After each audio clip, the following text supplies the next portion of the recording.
The morning they poured concrete across my access road, I laughed. Not the polite laugh, the kind that bursts out because something's so ridiculous it can't be true. Then I dropped my wrench and sprinted like a fool down the hill, grease still on my palms, to find a cement truck and 3 orange vests, turning my only way out into a slab of immovable bureaucratic nonsense. A woman in a wide-brimmed hat held a clipboard like a coronation scepter.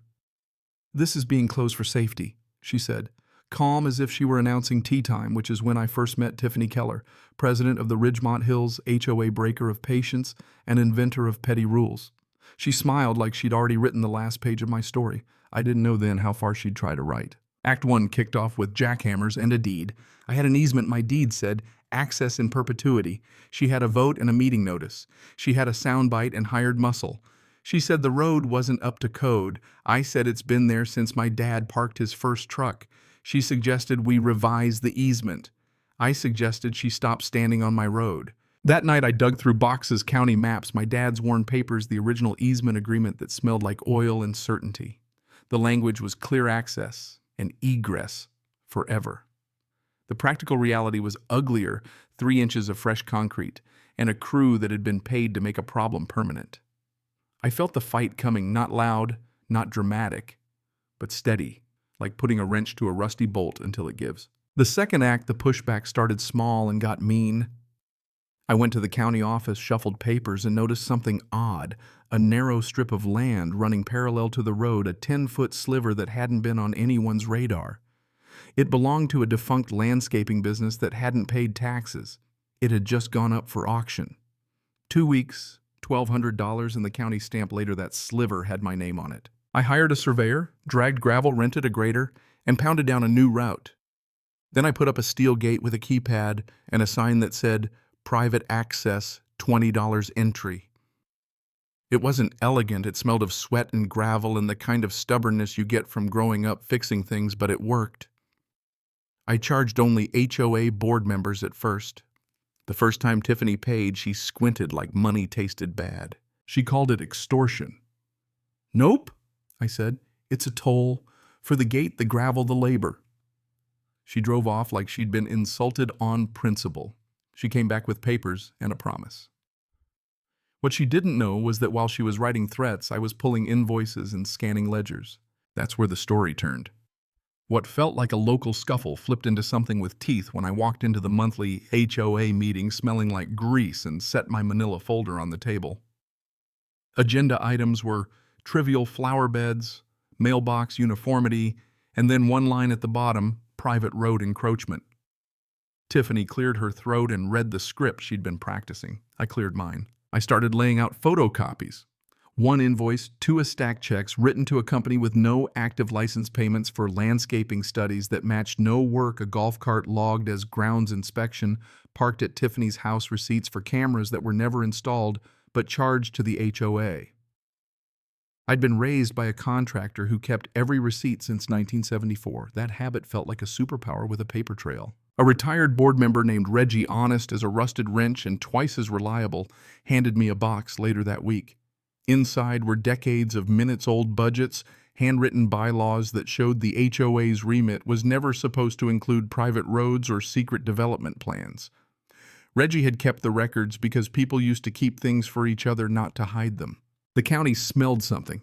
Fire Chief Dillon filed a complaint about obstructed emergency access because blocking a community lane without municipal approval isn't just rude, it's illegal. The sheriff's office poked around the financials, and what looked like sloppy bookkeeping turned into a map of shell companies and routed payments. Then someone found forged signatures on a deed transfer. Someone had tried to claim a strip of protected land by making ink do their dirty work. The twist landed like a dropped engine, an anonymous envelope in my mailbox with meeting minutes and a memo about diverting community funds into a litigation reserve that never existed. Money moved through banks and out to offshore holding accounts. Routing numbers pointed to accounts with names that matched the same circle of comfy smiles and clipped syllables at HOA get-togethers. This was no misdemeanor kerfuffle, it was calculated. When investigators start following trails, they bring lights. Tiffany's Lexus vanished from the driveway. Boxes of documents left the clubhouse under sheriff supervision. The HOA's spending looked like a bad invention, phantom projects, invoices for work that never happened, payments to companies that were paper thin. The county and then federal agents pulled threads and whole outfits unraveled. Act 3. The cleanup and the payoff was quieter than you'd expect. There were restraining orders and suspensions, charged indictments, and a cascade of resignations. The community, which had been muzzled by fear and petty fines for years, found its voice.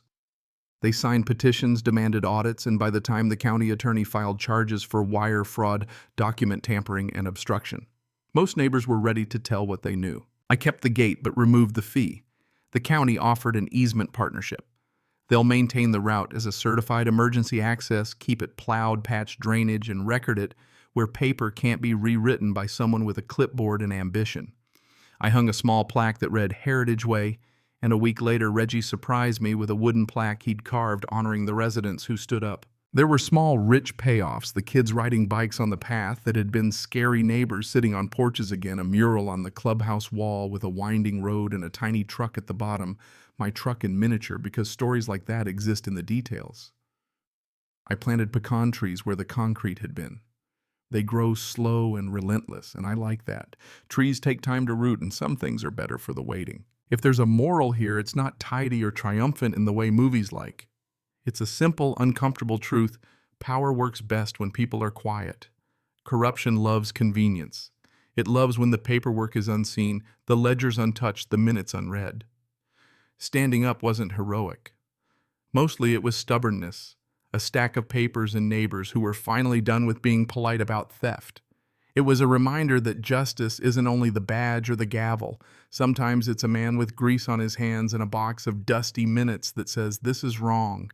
The satisfying part, the bit that makes you breathe out, wasn't prison sentences, though those came.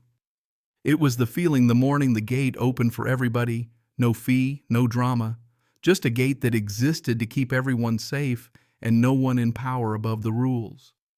It was walking past the pecans and seeing kids chase each other, knowing the road couldn't be stolen again. It was the mural and the plaque and the way people waved when I drove by. So here's the question I want you to wrestle with, and I mean it.